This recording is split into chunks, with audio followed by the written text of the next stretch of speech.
My stepdad hit me in the hospital. That's how all of this started. I didn't know it yet, but that slap was the first domino that would lead straight to the FBI and a $2 million insurance scam with my name all over it. The room was too bright, too white, and I was already exhausted from just staying awake. I was 3 days out of abdominal surgery, stitches pulling every time I shifted, IV taped to my arm, machines quietly beeping around me. Derek was standing at the foot of my bed, arms folded over his faded polo, jaw clenched so tight I could see the muscle jumping. "So you're just... what? Staying here forever now?" he snapped. "You know this isn't a hotel, right?" I swallowed. "The doctor said I need a few more days, Derek. I can barely stand up without—" "Don't use that voice with me," his eyes flashed. "You're 28, not 88. People go back to work faster than this." My mom sat in the corner, in that crappy vinyl visitor chair, hands wrapped around a paper cup of coffee she wasn't drinking. She stared at the floor like there might be a secret exit hidden in the tiles. "Derek, please," she murmured. "She just had surgery." He spun on her. "And who's paying for that surgery, Sandra? Huh? Because it's not the fairy godmother." His voice climbed enough that a nurse at the station glanced into the room. Derek noticed and dropped the volume, but not the anger. He stepped closer to my bed. "You keep telling the doctor you're in too much pain to go home. Maybe if you got up and actually tried—" "I have tried," I said, my own voice sharper than I meant. "I literally fainted yesterday when I stood up. Jonas saw it." The nurse who'd been with me for the night shift, Jonas, looked over from the doorway when he heard his name, but Derek blocked the line of sight with his body. "You're milking it," Derek hissed. "You've been milking it since you moved back in. Maybe if you didn't like being a victim so much—" "I almost died, Derek," I shot back. "They said if I'd waited, my intestine could have—" That's as far as I got. His hand came out of nowhere. It wasn't a shove or a grab. It was a full, open-handed slap across my face. My head snapped sideways, and the world lurched. The IV line jerked.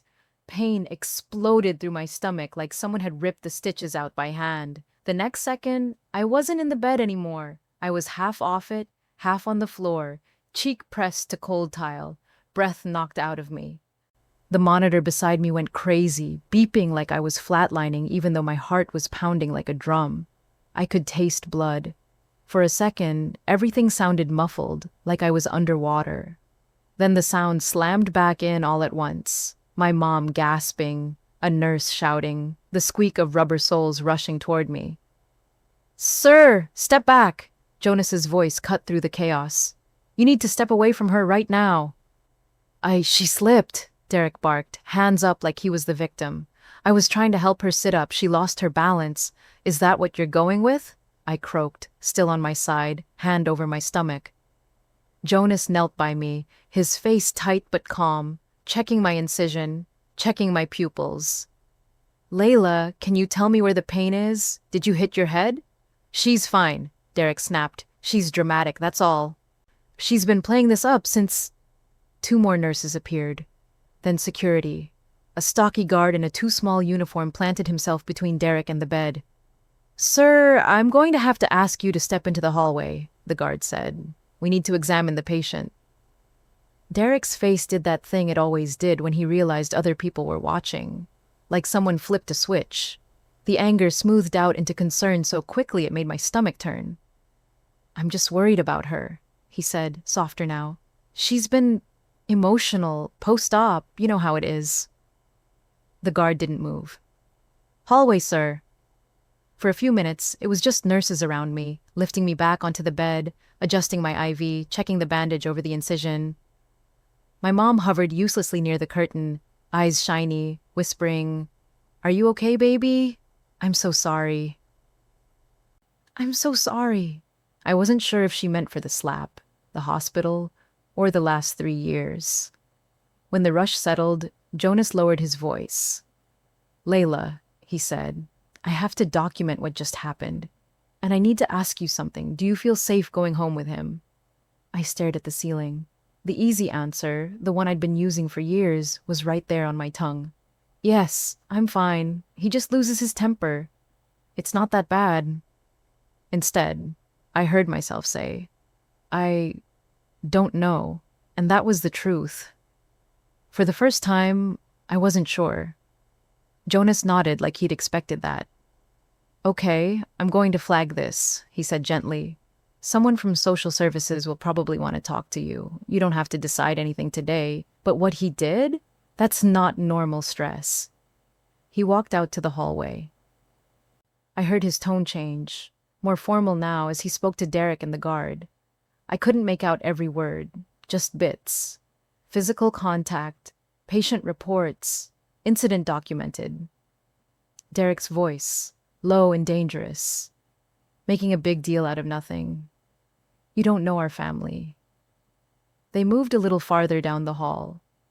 The machines in my room went back to their soft, steady beeping. My mom wiped under her eyes with the back of her hand and whispered, "Why did you talk back to him, Layla? You know how he gets." I didn't answer. My cheek throbbed in time with my heartbeat. My stomach ached in a deep, exhausted way. I just lay there, listening. That's when I heard it. Derek's voice, sharper now, on his phone, just outside my door. "I don't care what the delay is," he hissed.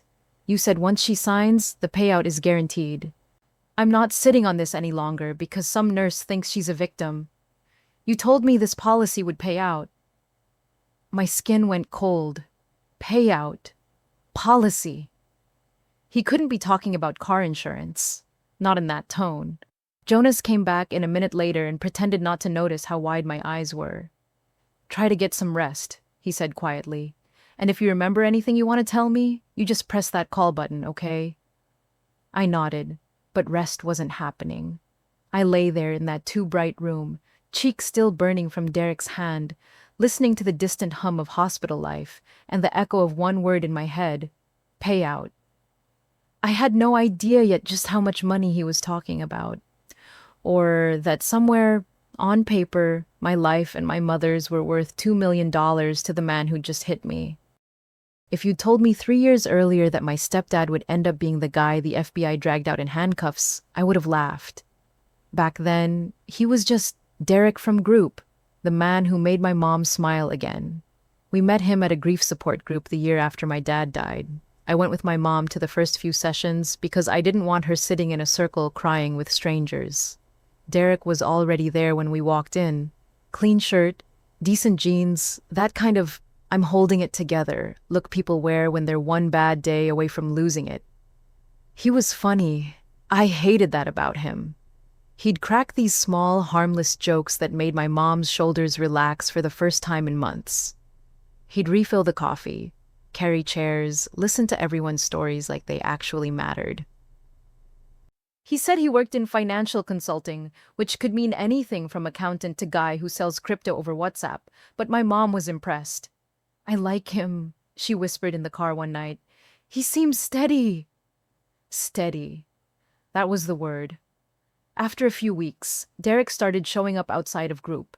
He happened to be at the same cafe we went to. He ran into my mom at the grocery store and helped her load bags into the car. Then he started coming over just to check in. He fixed the squeaky back door. He changed the dead smoke detector batteries. He noticed our mailbox was leaning and cemented it straight like it was nothing. Meanwhile, the bills kept coming. My dad's hospital debt, the mortgage, the utilities. Mom was working extra shifts at the pharmacy. I was juggling a warehouse job and freelance design, trying not to drown in my own student loans. Derek stepped right into that gap. "I'm good with numbers," he told my mom one night at the kitchen table, spreading her bills out like playing cards. "You're being overcharged here. Your interest rate's terrible. Let me help you organize this." It sounded loving, responsible. Soon there was a little budget binder on the counter with Derek's neat handwriting all over it. He showed my mom charts on his laptop, how if he restructured some things, she could breathe again. Every move he made looked like a rescue. "Let me combine your accounts," he suggested. "Joint checking makes it easier. Less to manage. I'll take care of the boring stuff." My mom hesitated for about 5 seconds. Then she signed. When he proposed 6 months later, nobody was really surprised. They had a backyard wedding with fairy lights and Costco cupcakes. Everyone hugged him and told my mom how lucky she was to have found someone solid after so much loss. I smiled for pictures and clapped with everyone else. But something in my stomach felt off. I told myself it was just missing my dad. Things changed fast after Derek moved in. Mail stopped landing in the metal basket by the front door. It started going straight to Derek's office. "The system works better this way," he said. "I don't want you stressed, Sandra." He put his name on the utilities, then the car insurance, then the house. "Just for tax reasons," he explained. "It's smart to have everything streamlined." When I got hurt at work a year later and had to move back home, temporary, I told myself, Derek didn't argue. He just added one condition. "If you're going to stay here, we need to be adults about it," he said. "Everyone contributes. We're not running a free hostel." So I paid rent. In my childhood bedroom. In my dead father's house. He liked to remind me of that. "Some of us carry more weight than others," he'd say if I was late with a payment. "It's okay. Not everyone's built for responsibility." I noticed little things too. My mom apologizing before she even spoke. Her eyes flicking to Derek before she laughed at anything. The way she'd shrink when his voice got sharp, like someone pressing minimize on a computer window. But then he'd come home with takeout, or surprise her with flowers from the supermarket clearance bucket, and she'd glow and I'd think, maybe I'm overreacting, maybe he's just intense. The first time I saw him really angry was over a bill. A thick white envelope from an insurance company with my name on it showed up in the basket while he was in the shower. Mom handed it to me. "I thought Derek was handling those," she said. I opened it. It was about a policy I didn't even remember signing up for. Before I could read more than the first paragraph, Derek came out, saw the letter, and snatched it from my hand so fast the paper burned my fingers. "This is nothing," he snapped. Then, softer, "They're just slow updating the system. I'll deal with it." I should have pushed. I didn't. I let him deal with it. By the time I landed in that hospital bed years later, Derek wasn't just inside our house. He was inside our bank accounts, our mailbox, our decisions, and, as I was about to find out, our lives on paper. I didn't sleep that night in the hospital. Every time I closed my eyes, I felt it again. The sting of Derek's hand, the twist of my stitches, the cold slap of the floor under my cheek. And under all of that, like a drumbeat I couldn't shut off, one word kept repeating: payout. By morning, the swelling in my face had gone down enough that I didn't look like I'd lost a bar fight, but the bruise was blooming under the skin. Jonas came in for the early meds round, took one look at me and sighed. "They're sending someone from social work," he said gently. "I know that's probably not what you want to hear, but after what happened yesterday, it's mandatory." "I don't need child protective services," I muttered. "You're not a child," he said. "You're a patient, and he hit you in a hospital bed." "That's a huge red flag." He adjusted my IV and lowered his voice. "Just be honest with them. Even if honest is I'm confused and I don't know what to do. That's still an answer." An hour later, a woman in her 30s with soft curls and tired eyes appeared at my door. She wore an ID badge and carried a tablet and one of those calm, measured expressions people in hard jobs learn to wear. "Layla, I'm Mira, the hospital social worker. Is it okay if I come in and talk for a bit?" I almost said no, I almost lied. But Jonas had that look from the doorway, the one that said, "Please don't make me watch you go back into something dangerous." "Yeah," I said quietly. "Okay." Mira sat in the visitor chair, not the corner one where my mom had shrunk into herself yesterday, but the one closer to my bed. "I want you to know 2 things before we start," she said. "1, I'm not here to force you to do anything. 2, what happened yesterday is not normal. People get stressed, yes. They don't get to hit recovering patient, and I swallowed. He, he's never hit me like that before. Has he hit you at all? She asked. I stared at my blanket. Pushed, I admitted. Grabbed my arm too hard. Blocked doorways. Yelled a lot. But he always says it's because he's under pressure. Money, work, whatever. Abuse doesn't start at slap your stepdaughter in a hospital, she said softly. It escalates, and sometimes money is the excuse, not the cause. There it was again. Money. Can I ask, she went on, has he mentioned anything about insurance, policies, bills he says you're responsible for? That snapped my head up. He was on the phone last night, I said. He thought I couldn't hear. He said something about the payout and me needing to sign. Like he was expecting money because of me being here. Mira's eyes sharpened just a fraction. Do you have any policies you know of? Life insurance? Disability? Accidental coverage? I thought I had one my old job set up, I said slowly. Basic life. Nothing huge. But he took over all that paperwork. Said he'd simplify everything. She sighed, like she'd heard that sentence 100 times. Okay, she said. Here's what I'm going to suggest. When you're discharged, if you're comfortable, you start by requesting your own records, directly. From insurance, from your bank, from anyone who might have your name on a form. You don't need his permission to know what's in your own file. I hated how foreign that sounded. You don't need his permission. I can also give you contacts for financial abuse hotlines, she added. They can help you check if there are policies you didn't sign, or debts in your name. You don't have to do it alone. I don't even know where to start, I admitted. She smiled, but it was a sad kind of smile. Start with one call, she said. You'll be surprised how much falls out once you pull the first thread. Later that day, my mom came in alone, eyes puffy. She stood at the foot of my bed like she wasn't sure she was allowed closer. Derek's at work, she said. He wanted to come, but they called him in. You know how it is. Derek never picked up overtime unless there was something in it for him. That was the first lie of the day.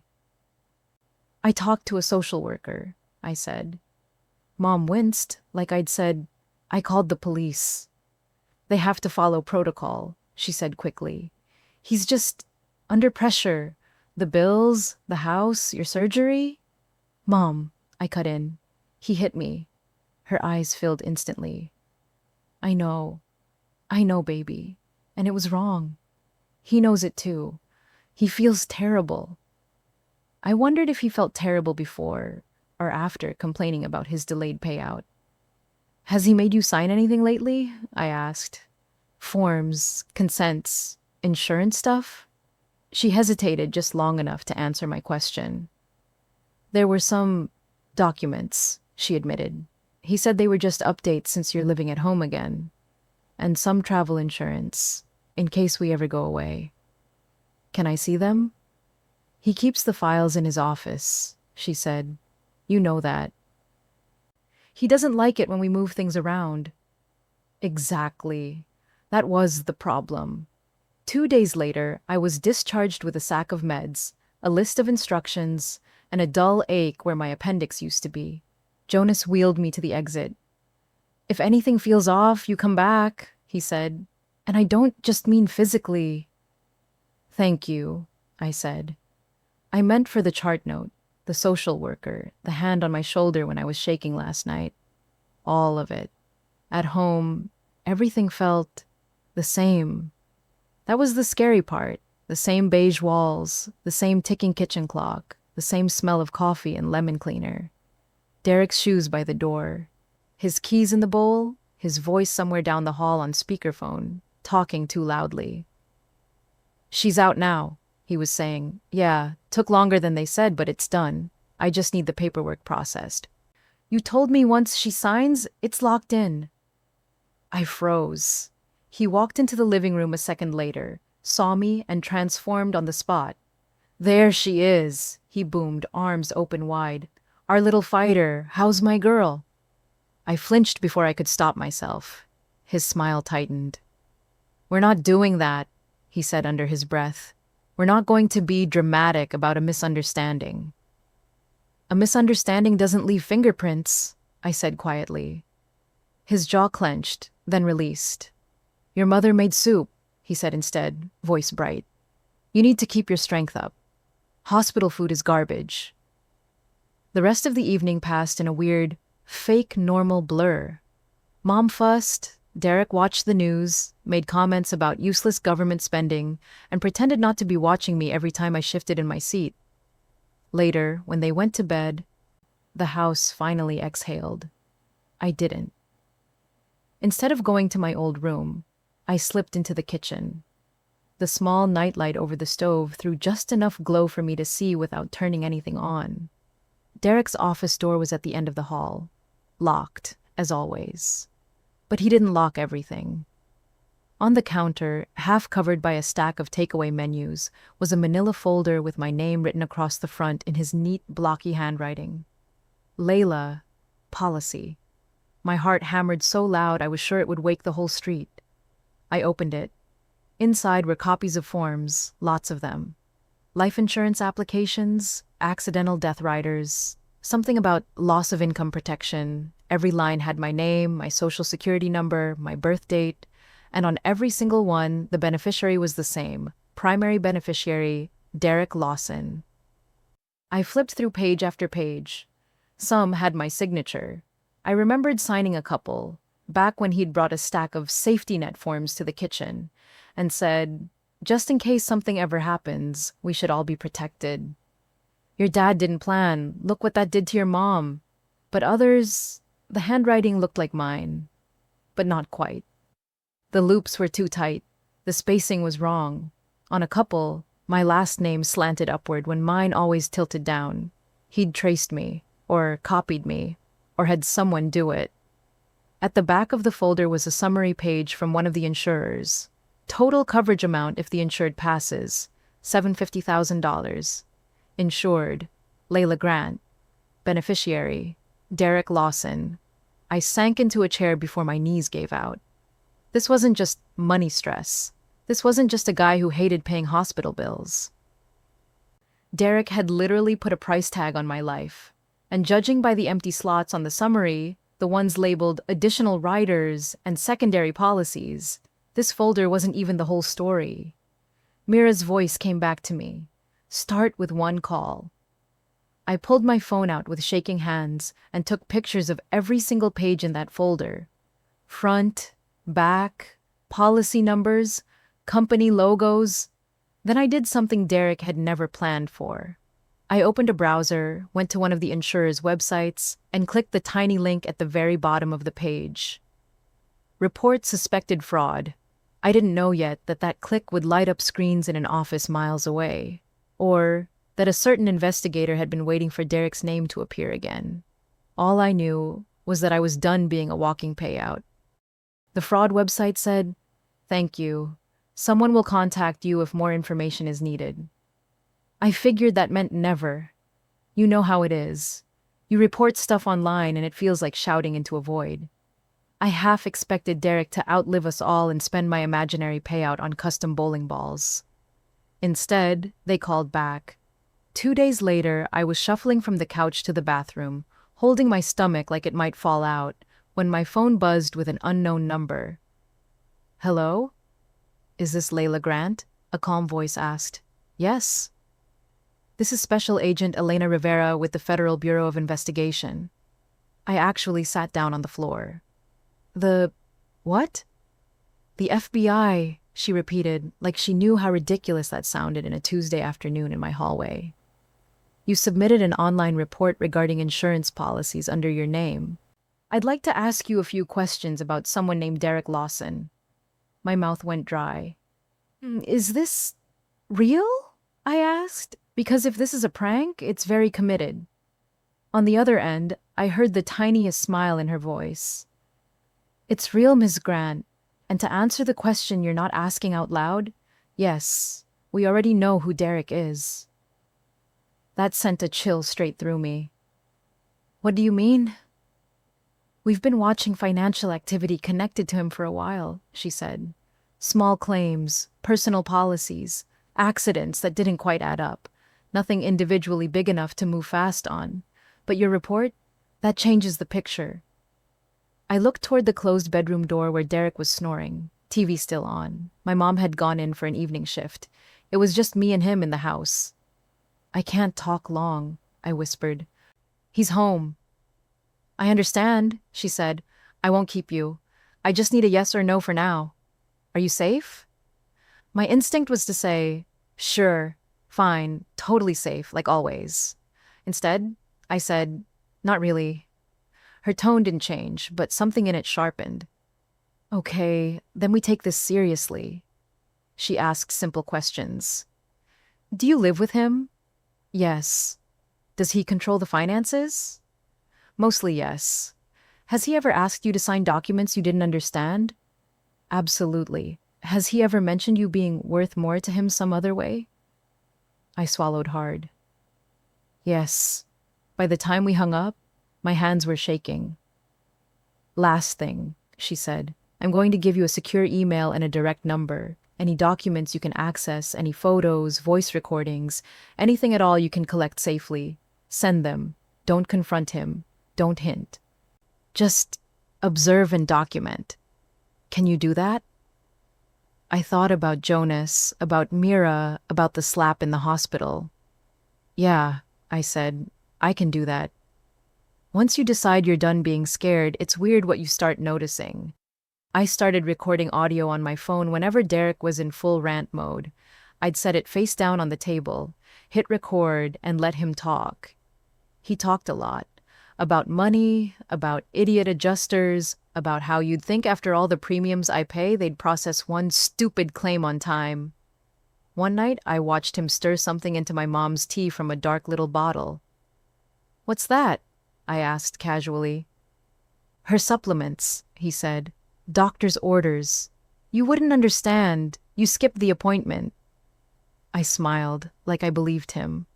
Later, when they were in the living room, I took a picture of the bottle on the counter. The label didn't match the pills inside. I sent that picture to Agent Rivera. Her reply came an hour later. Do not drink anything he prepares for you, and try to keep your mom from doing so as much as possible without making him suspicious. So that was comforting. I started noticing his rehearsals too.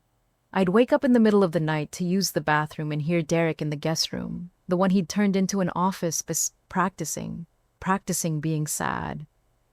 I don't know what happened, he'd say, voice breaking in just the wrong places.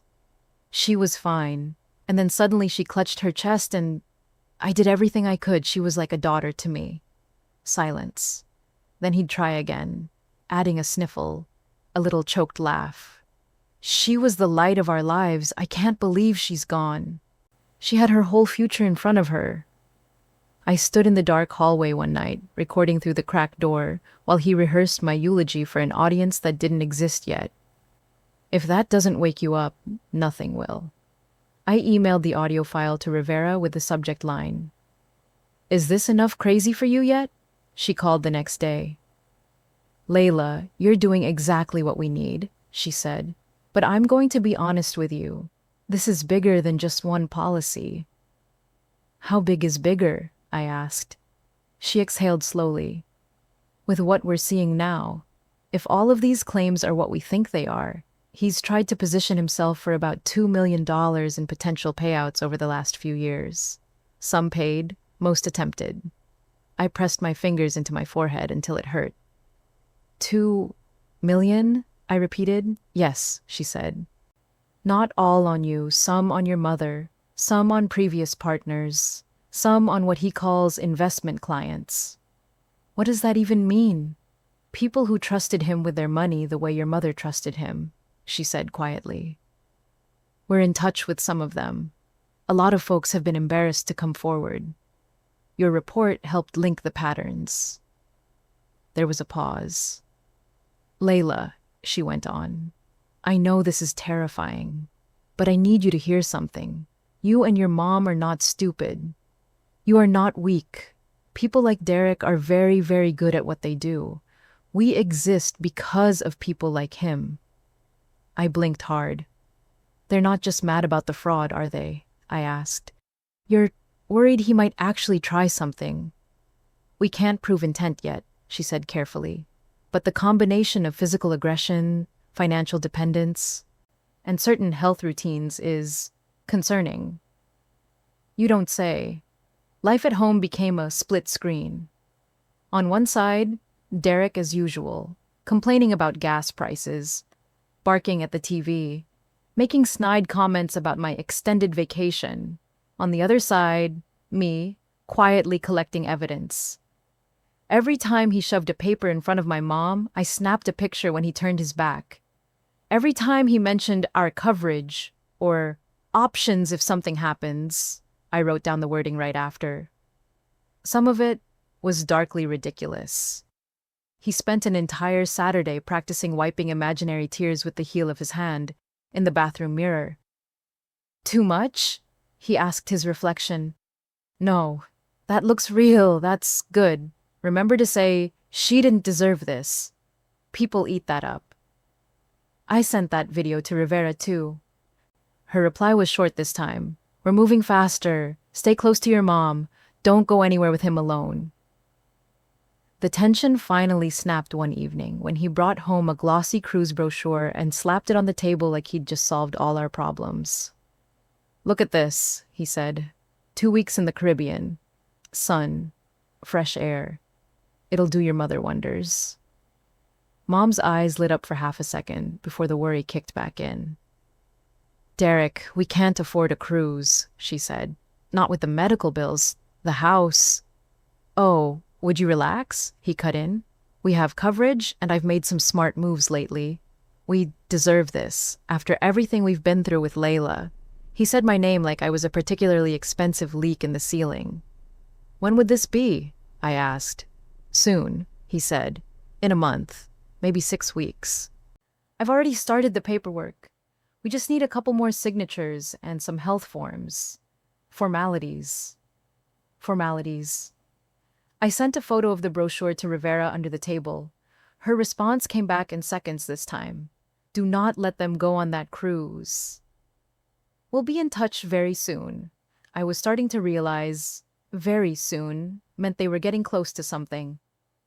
The next few days blurred. More calls with Rivera, more quiet questions. She asked if Derek ever left his laptop unattended, if there were any physical files I could safely move or copy without him noticing. I managed to get 10 minutes alone with his safe one afternoon when a neighbor came over to ask for help with her car and dragged Derek outside.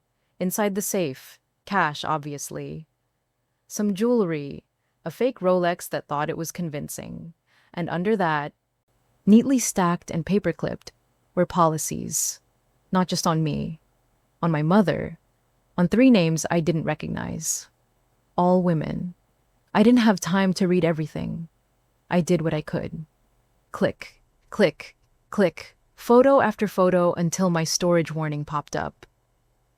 That night, after my mom went to bed and Derek fell asleep drooling on the recliner, I sat in my old bedroom, back against the door, and opened my laptop. I sent everything to Rivera in one massive compressed folder labeled, Here, take him. She called 10 minutes later. We're done collecting, she said. We have enough for multiple charges now. But we need one more thing from you, Layla. Of course you do, I muttered. What is it? We need him on record, she said. Pressuring your mom or you to sign something that clearly benefits him if one of you dies or becomes incapacitated. We need his voice, his words, not just rants. Intent. My stomach turned. You're asking me to bait him. I'm asking you to survive him, she said quietly. This is how we make sure he can't just move to another town and start over with someone else. I looked at the cruise brochure on my nightstand, at the smiling tan couple on the cover who had no idea how close they were to becoming an alibi in the wrong hands. Okay, I said, tell me exactly what you need me to do. Because the truth was, Derek had already turned me into numbers on paper. I was just returning the favor. Agent Rivera didn't want a movie scene. She wanted something boring, clear, and usable in court. Don't scream at him. Don't accuse him. Just ask questions, she said on our last call. Let him get impatient. People like Derek always over-explain when they think you're too dumb to understand. So we waited.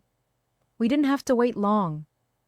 A few days later, Derek came home with a smug little smile and a fresh stack of papers in a blue folder. Family meeting, he announced, dropping it on the kitchen table. We've got some forms to sign. My mom appeared from the hallway, apron still on, hands damp from dishwater. I sat down slowly, clutching my stomach for effect, even though I'd healed more than he realized. What is it now? I asked, hitting record on my phone and leaving its screen down next to my mug. Don't start, he snapped. Then he smoothed his face into something softer. These are just medical directives and travel consents. The cruise company needs them, and so do the insurers. Standard stuff. He slid a stack toward my mom, pen already uncapped. Here, honey, sign here and... Wait, I cut in, trying to keep my voice light. I thought everything was already set up. Why do we need more forms? Derek's jaw ticked. Because things change, he said. Policies change. We updated our coverage, remember? If something happens to you or your mom while we're abroad, we need to make sure everything pays out correctly. He heard himself, realized how that sounded, and rushed on. For medical expenses, he added, obviously, don't be dramatic. Mom's hand trembled over the signature line. I kept going because Rivera needed him to say it.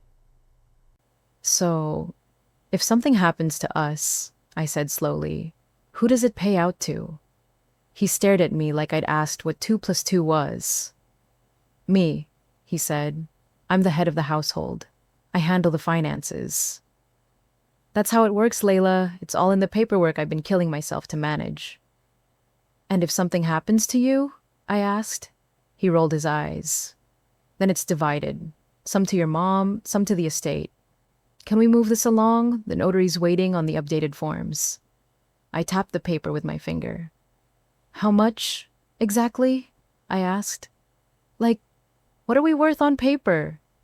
He huffed out a laugh that didn't reach his eyes. You really want to know? Yes. He leaned back, enjoying the moment a little too much. Between the life policies, the accidental riders, and the travel coverage, he shrugged. If the worst happened on that cruise, the total payout would be around $2 million, my mom gasped. Derek, she whispered. That's security, he interrupted, pointing the pen at her. That's what responsible men do. They make sure their families are taken care of. Nobody's planning anything. It's just numbers. I was pretty sure responsible men didn't rehearse fake crying in the guest room, but I let that slide. Instead, I looked down at the page, made my voice small. I don't really understand this stuff, I said, glancing up through my lashes. Can you explain again why it has to be you as beneficiary for both of us?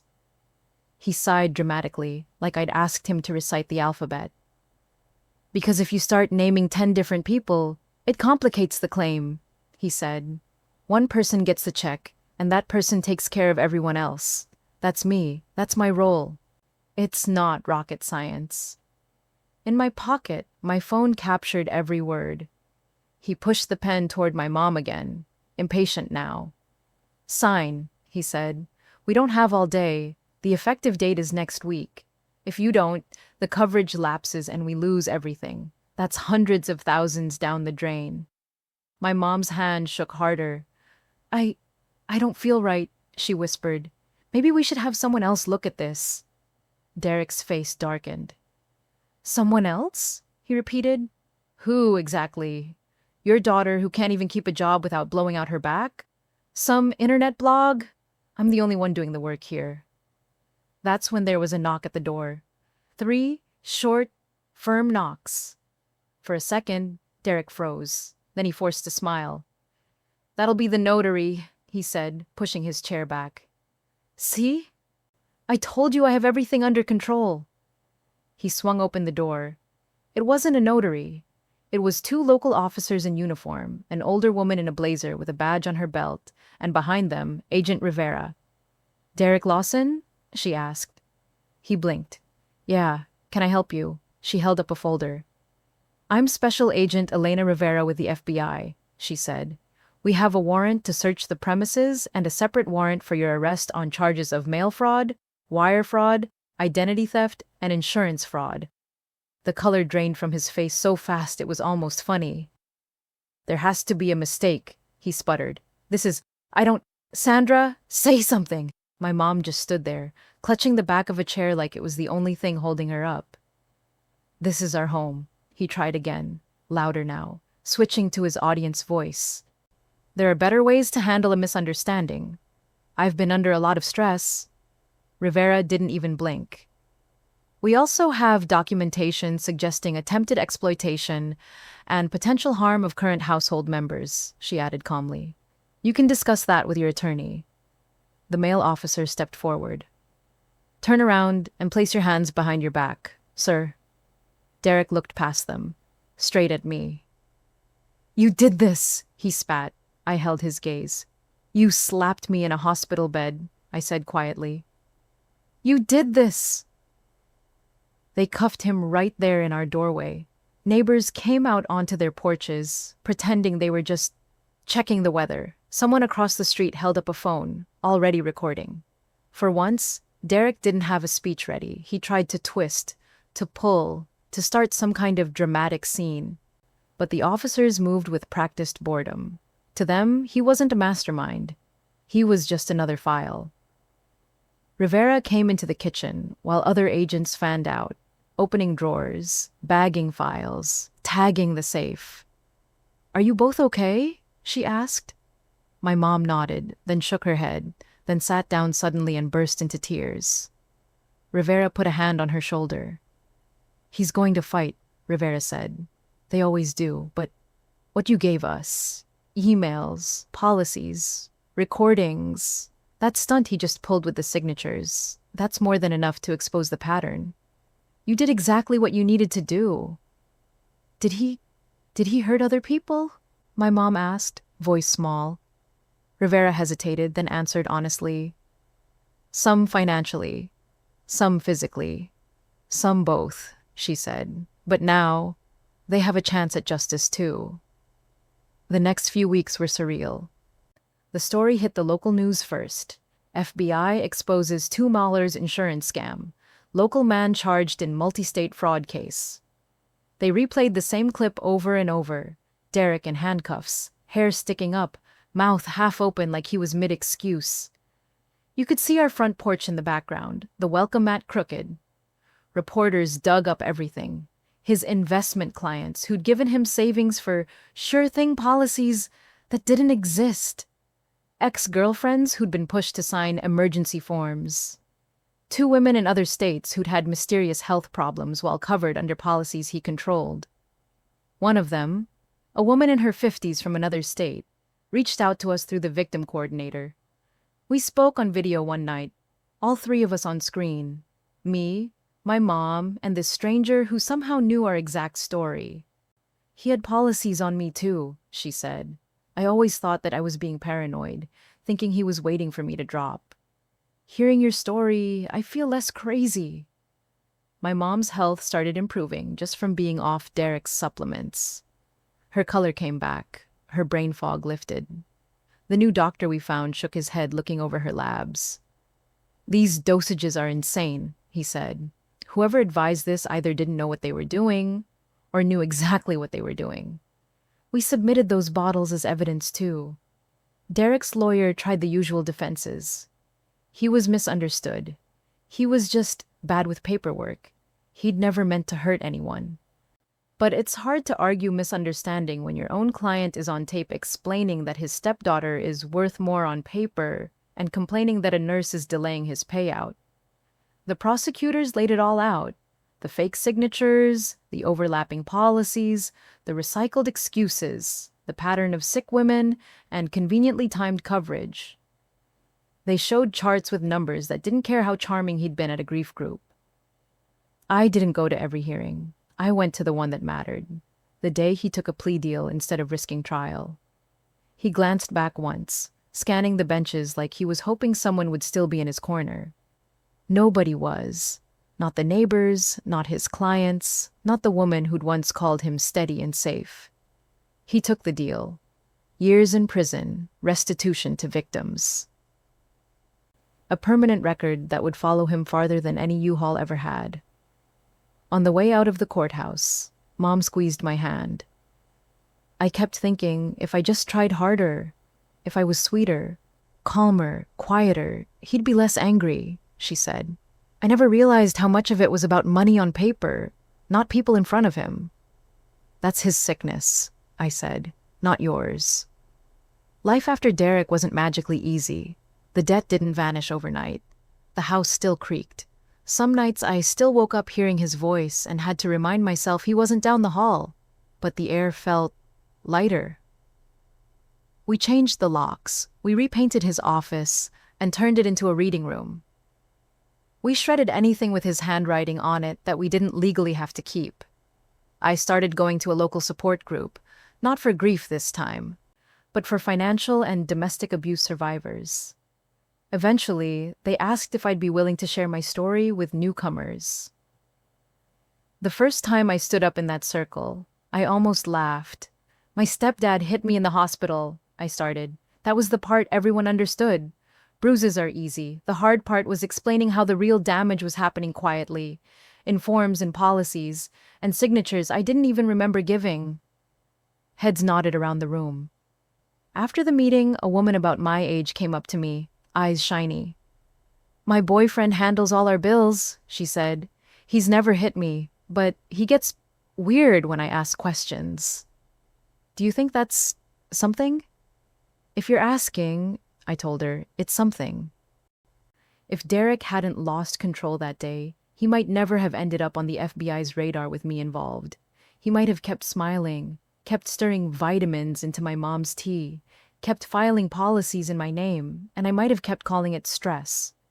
One slap, one nurse who refused to ignore it, one social worker who said, start with one call, one online fraud form. That's all it took to turn my stepdad from the man of the house into an FBI case file.